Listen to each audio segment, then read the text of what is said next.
ગિરીશભાઈ જસદણથી છે અને એનું એક્સક્લુઝિવલી ઓર્ગેનિક જે કહેવાય ને એઝ ઓ પિગમેન્ટ યલો 12માં કામ છે.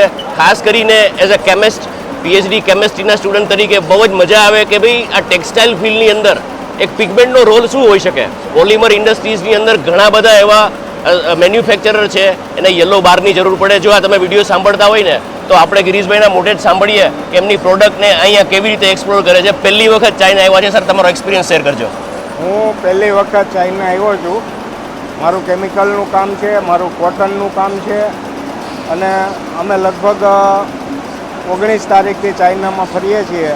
રબર કેમિકલ એક્સપોમાં હતા, ત્યારબાદ ચેન્જાવ, ગોંજાવ, બીજી જીવ ઘણી બધી જગ્યાએ ચાઇના ફર્યા અને છેલ્લે અમે આ ટેક્સટાઇલ એક્સપોમાં આવ્યા છીએ. રાઈટ.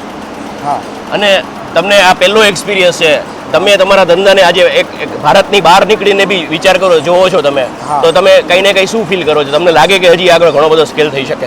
હા, ચાઇના આવ્યા પછી એવું લાગે છે કે ધંધાની અંદર ખરેખર આગળ વધવું હોય તો ચાઇના આવવું જરૂરી છે અથવા કોઈ બી કન્ટ્રીમાં બહાર નીકળવું જરૂરી છે, જેથી કરી આપણને માર્કેટ મળે અને નવા નવા ધંધાના આઈડિયા મળે.